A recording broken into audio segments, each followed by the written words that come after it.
David Mitchell was 19 years old when he threw that bottle. 3 weeks earlier, he had lost his younger brother in a car accident.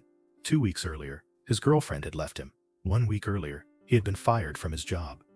Tonight, standing in the front row of Wembley Stadium with a ticket he had bought 6 months ago when life still made sense, David felt nothing but rage. Not at Michael Jackson specifically, at everything. At the unfairness, at the pain, at a world that kept taking and taking. And when that metal bottle left his hand, he was not thinking about consequences. He was thinking one thing: someone needs to hurt like I am hurting. But what Michael Jackson did in the next 90 seconds would shatter David's rage and replace it with something he thought he had lost forever: hope. But to understand this moment, we need to go back hours, and we need to know how David Mitchell woke up that morning. August 15th, 1988, 7:30 in the morning.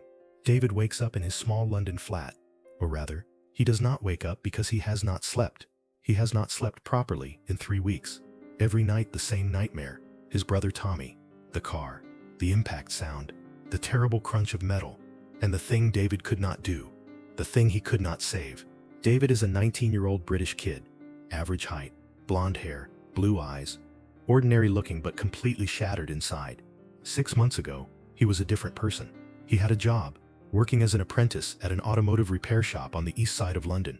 He had a girlfriend, Sarah, together for 3 years, and seriously thinking about getting engaged. And most importantly, he had his 16-year-old little brother Tommy, David's entire world, his best friend, his responsibility. But then, everything collapsed. All at once, like a house of cards in a windstorm. Tommy's death was not random. David was driving that night, just a short trip to the local pub to watch a football match. Brothers hanging out together, joking around, listening to music on the car radio. David was not speeding, had not been drinking, just making a careful turn, watching the road like he always did.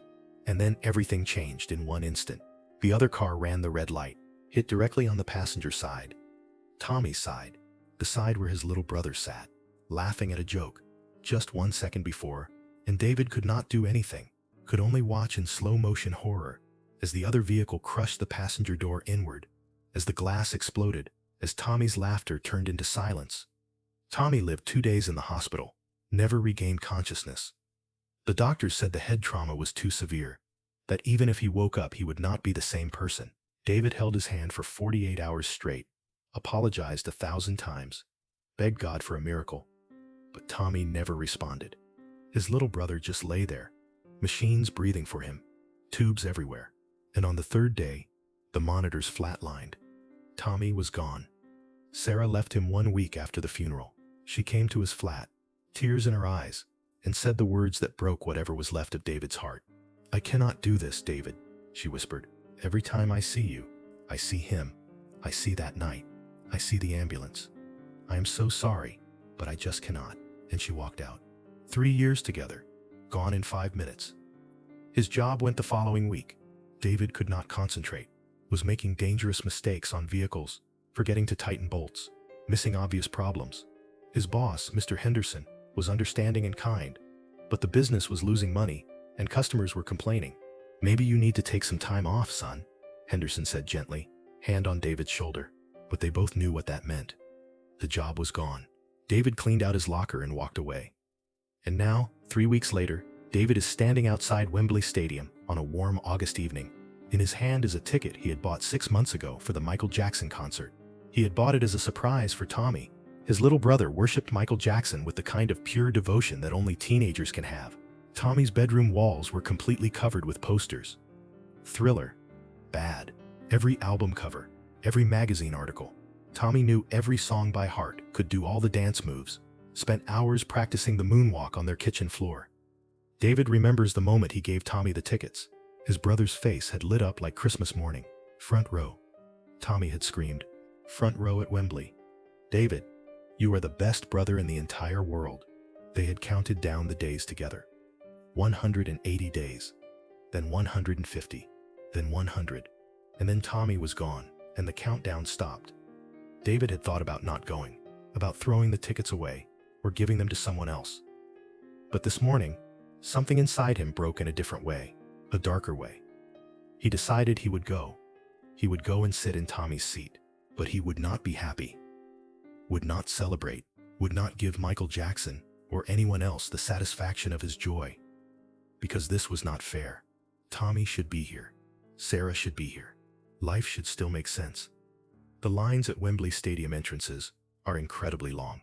Thousands of fans in Michael Jackson t-shirts, screaming, singing, dancing, even before the show starts. David waits in line, silent, hands in his jacket pockets. Everyone around him is excited, smiling, laughing, hugging friends, taking photos. And David looks at each of them and thinks, "You do not deserve happiness. None of you deserve what you have. You do not understand loss. You do not understand pain." He goes inside, walks down the endless corridors following the signs. Section A, Row A, Seat 14, front row, just 12 feet from the stage. Perfect seats that Tommy had dreamed about for 6 months. David sits down in Seat 15, leaving Seat 14 empty. Tommy's seat. For a moment, he almost hears his brother's voice. "Can you believe it, David? We are so close. I am going to see him right there." David feels the squeezed metal water bottle inside his jacket. He had grabbed it leaving home that morning. Why? He does not fully know. Maybe just wanted something to carry. Maybe it felt like a weapon. Something solid. Something he could control.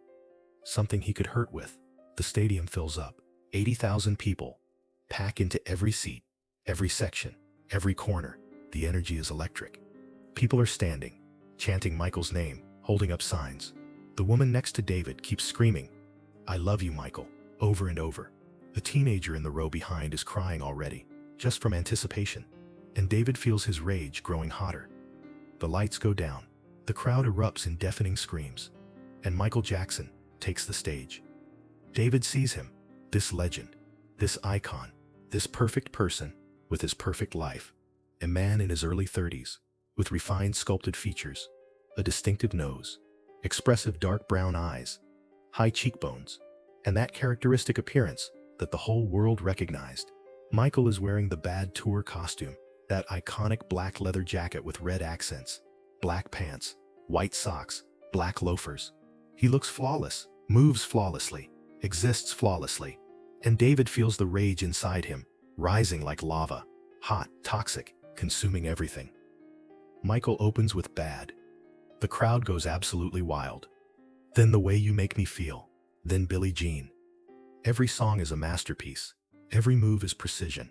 Every note is perfect. David watches but does not really see. He only sees his own pain reflected back, only sees the unfairness. Why does this man have everything while I have nothing? And then Smooth Criminal comes on, Michael's most iconic dance number. That signature lean, the anti-gravity move, the spin, the pose. Perfect, flawless, practiced 10,000 times, and David cannot take it anymore. Why is he so happy, and I am destroyed? Why is his life perfect, and mine shattered? Why did Tommy die, and this man gets to live in luxury and fame? Why? Why? David pulls the metal water bottle from inside his jacket. It is heavy, cold, industrial, with caps screwed back on tight, making it hard and solid, dangerous. He had not consciously decided to bring a weapon, but now, holding it, he realizes that is exactly what it is. Just 1 second, just one movement without thinking. David's arm pulls back, and he throws with all the strength of his rage, all the power of his pain, all the force of 3 weeks of hell. The bottle leaves his hand at 11:47 p.m. It travels through the air of Wembley Stadium, spinning end over end, reflecting the stage lights as it flies toward the stage. 12 feet, 11 feet, 10 feet, and nobody sees it coming. The bottle hits Michael Jackson's right temple at 11:47 and 14 seconds. The sound is sickening, metal striking bone, audible even over the thundering bass of Smooth Criminal. Michael's head snaps violently to the side. His signature fedora flies off, spinning through the air. For one terrible moment, he stumbles, arms windmilling for balance. 80,000 people gasp as one. The music keeps playing, but every musician on stage has frozen, waiting to see if the king of pop will fall. David freezes too. What did I do? In that instant, reality comes crashing back. The rage vanishes, replaced by pure terror.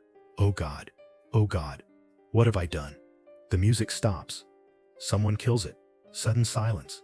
80,000 people, holding their breath.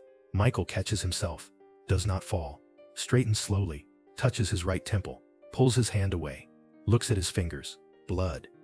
Visible even from 12 feet away. Dark red against his skin. Marcus Brown, Michael's head of security, a man in his mid-40s, with a powerful build, wearing a black suit with an earpiece. Experienced professional, who has protected Michael for 6 years, is already moving. He had been watching from stage left, and the moment he saw the bottle fly, he was running. He jumps off the stage, lands in the crowd aisle, and moves toward row A like a linebacker. Seat 14. David is still sitting there, frozen, hands trembling, face white with shock. He does not resist when Marcus grabs him. Strong hands on his arms. Professional grip, arms pulled behind his back. Efficient, controlled. People around them are screaming. They got him. Someone threw something. Security. Is Michael okay? What happened? Chaos, confusion, panic spreading through the crowd like wildfire. Marcus speaks urgently into his radio. Attacker secured. Stage assault. Object thrown. Michael is injured. Need medical evaluation immediately. Repeat. Michael is injured. But on stage, Michael does something unexpected. He raises his hand. The universal stopping gesture. Wait, hold on. His other hand is still pressed against his bleeding temple, but his raised hand is steady, commanding. He picks up his microphone from where it fell, and he speaks. His voice fills the stadium through the massive sound system, calm, controlled, but powerful. That distinctive voice that 80,000 people had paid to hear. Stop, Marcus. Everyone stop. Bring him to me. 80,000 people freeze. Confusion ripples through the crowd. What? What did he just say? Bring the attacker on stage? That cannot be right. Marcus freezes too. One hand still gripping David's arm. He speaks into his radio. Voice low but urgent. Michael, I need confirmation. You want me to bring the attacker to the stage? This is not protocol. We should remove him immediately. Police are on their way. Michael's voice comes back through Marcus's earpiece. Still calm. Still gentle, but absolutely firm. Marcus, I know it is not protocol, but I trust you, and I am asking you to trust me. Bring him to me, please. Marcus hesitates for only a moment. 23 years in security. Worked with presidents, with royalty, with celebrities. Never seen anything like this. But he has worked with Michael Jackson for 6 years. He knows this man. He knows Michael does not make impulsive decisions. If Michael wants something, there is a reason, a good reason. Marcus lifts David to his feet. The kid is shaking so badly he can barely stand. Move, Marcus says quietly, but firmly. Slowly. Keep your hands where I can see them. Do not make any sudden movements. David walks like a man in a nightmare, legs barely supporting him. The crowd parts as Marcus guides him toward the stage. 80,000 pairs of eyes are watching. Some people are shouting. Angry voices. Throw him out. He should be arrested. He attacked Michael. What is wrong with you? But others are silent, watching, confused, waiting to see what will happen. They reach the stage. Marcus helps David climb up. Or rather, Marcus lifts him up because David's legs are not working properly. And then they are walking across the stage. The most famous stage in London, under lights that are blindingly bright, toward Michael Jackson, who stands center stage waiting. Marcus stops David 6 feet in front of Michael, close enough to talk, far enough for safety. David cannot lift his head, cannot look up. Shame, terror, regret, all crushing down on him. Michael looks at him, really looks. Not with anger, not with hatred, with something else. Curiosity, concern. His hand is still pressed against his temple, blood seeping between his fingers. But his eyes are focused entirely on David, and Michael speaks. His voice is gentle. What is your name? David's voice is barely a whisper, broken. David. David Mitchell. David. Michael nods slowly, as if tasting the name. That is a good name. Can you tell me why you did this, David? David feels tears coming. No, he will not cry. Not here. Not in front of 80,000 people. Not on television. But his body is not listening to his mind. The tears come anyway. I do not know. Everything is so wrong. Everything is broken. Michael takes a careful step closer. His movements are slow, deliberate, non-threatening. What is broken, David? Tell me. Help me understand. And something shatters inside David. Maybe it is the gentleness in Michael's voice. Maybe it is the fact that someone is actually asking, that someone wants to understand instead of just punish. Maybe it is 3 weeks of holding everything inside. But whatever it is, David starts talking. And once he starts, he cannot stop. My brother, David says, voice cracking. My little brother Tommy.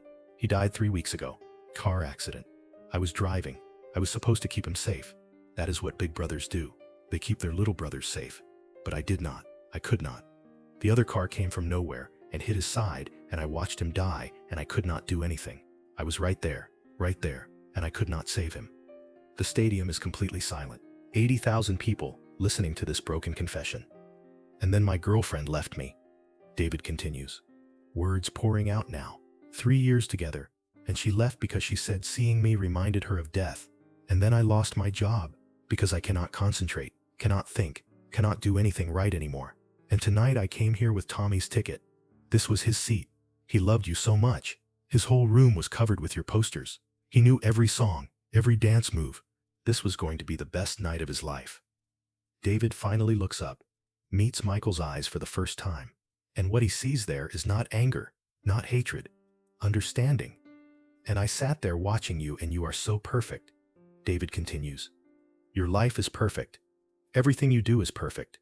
And I just thought, why do you have everything and I have nothing? Why did Tommy die and you get to live this amazing life? It is not fair. Nothing is fair anymore. And I could not take it. I wanted someone to hurt like I am hurting. I wanted someone to feel pain like I feel pain. And I am so sorry. I am so sorry. David is crying fully now, shoulders shaking.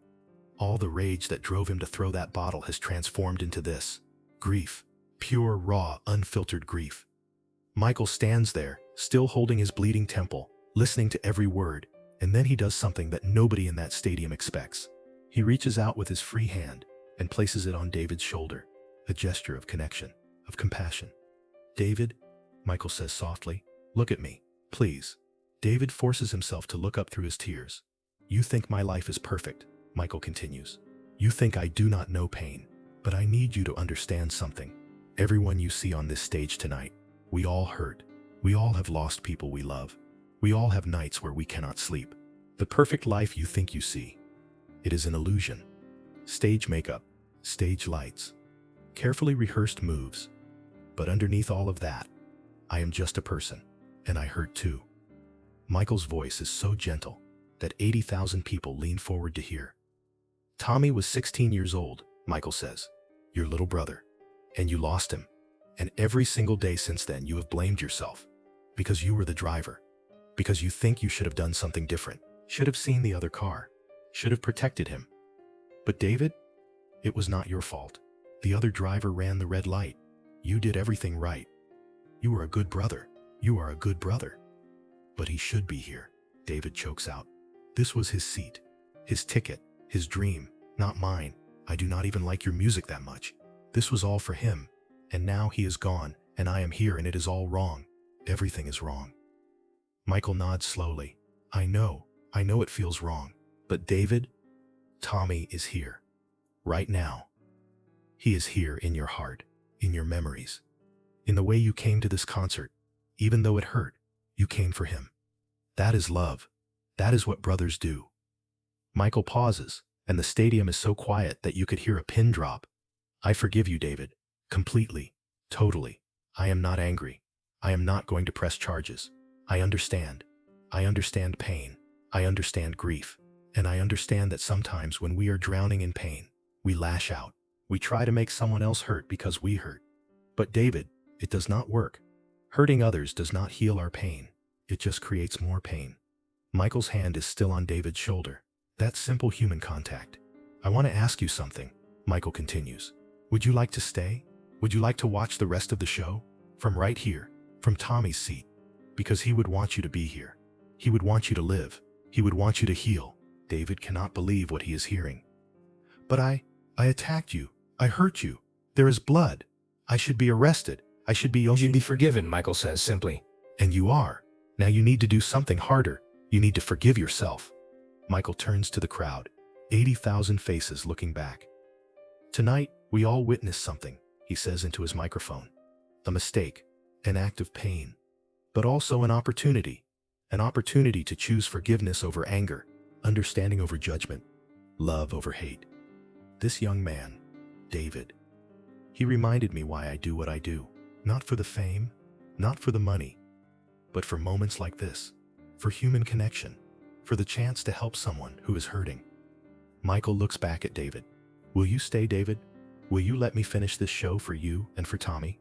David nods, unable to speak, still crying. Marcus Brown, watching from the side of the stage, has tears in his own eyes. 6 years working with Michael Jackson, seen incredible performances, seen charitable acts, seen kindness, but never seen anything like this. This is not performance. This is pure humanity. Michael signals to his band. "Man in the mirror," he says. "From the top, for David, for Tommy, and for everyone here tonight who has lost someone they loved." The music starts, that powerful, emotional introduction, and Michael begins to sing. But this time is different. His voice is more raw, more real, more vulnerable. Because this is not just entertainment anymore. This is healing. This is connection. This is what music is supposed to be. David stands at the side of the stage, crying, listening, and for the first time in 3 weeks, he feels something other than rage and grief. He feels understood. He feels forgiven. He feels, perhaps, the first tiny seed of hope. The crowd sings along, 80,000 voices joining together. Not for Michael, not even for David, but for this moment, this beautiful, broken, perfectly imperfect moment of human compassion. When the song ends, the stadium erupts, not in the usual screaming excitement, but in something deeper, a standing ovation that feels different, that feels like reverence, like witnessing something sacred. Michael walks over to David, puts both arms around him in a hug, a real hug. Not for the cameras, not for show, just two humans connecting. "Be safe, David," Michael whispers in his ear. "Live for Tommy. Live for Sarah. Live for yourself. You deserve to heal. You deserve to be happy again." When they separate, David cannot stop crying. But these are different tears. Cleansing tears. Healing tears. Marcus escorts David off stage gently. And backstage, the hardened security professional does something he has not done in 20 years. He hugs David too. "That was not easy," Marcus says quietly, "but it was right. Michael gave you something tonight. Do not waste it." The concert continues. Michael performs for another hour. But everyone knows tonight was different. Tonight magic happened. Real magic. Not stage tricks or special effects. Human magic. The kind that happens when someone chooses love over hate. The next day, the media goes crazy. Michael Jackson forgives attacker. Wembley assault becomes lesson in grace. King of Pop chooses compassion over charges. The story is everywhere, but David barely sees any of it. He is at home, still processing, still crying, but different now. Lighter. That day, Sarah calls. She has seen the news. "David, was that you?" "Yes," he says simply. There is a long pause. Then Sarah speaks, her voice soft. "That was one of the bravest things I have ever seen. Not throwing the bottle, but standing there. Being honest. Being vulnerable. I am proud of you." "I am not proud of myself yet," David admits. "But maybe someday. Maybe sooner than you think," Sarah says. "Can we meet? Just to talk?" "I would like that." 3 weeks later, David receives a package. No return address. Inside is a photograph. Michael Jackson performing Man in the Mirror at Wembley. And written on the back in handwriting he recognizes from signatures. For David and Tommy, the mirror only shows us what we choose to see. Choose to see hope. Choose to see love. Choose to see healing. With respect and friendship, Michael Jackson. David frames the photograph, puts it on his desk next to a picture of Tommy, and finally, for the first time since the accident, he smiles. A real smile. Small, fragile, but real. 2 years later, David writes Michael a letter. He tells him about getting his job back, about reconciling with Sarah, about the therapy that is helping, about learning to forgive himself, about living. He ends with, "You saved my life that night, and you saved Tommy's memory. Because now, when I think of that ticket, I do not think of loss, I think of grace. Thank you will never be enough, but thank you." Michael never responds to the letter. But years later, David learns that Michael kept it in a box of letters that meant the most to him, letters from fans whose lives he had touched. And perhaps that is the real legacy of August 15th, 1988 at Wembley Stadium. Not a perfect performance, not a spectacular show, but a moment when violence met forgiveness, when rage met compassion, when one person chose to see the humanity in someone who had hurt him. 80,000 people witnessed it. Millions more watched it later, and all of them learned something that night about what real strength looks like. Real strength is not hitting back, not revenge, not anger. Real strength is choosing to forgive when you have every right not to. Real strength is choosing to understand instead of condemn. Real strength is choosing love, even when you have been shown hate. That night, David Mitchell threw a metal bottle at Michael Jackson, and Michael caught it with grace.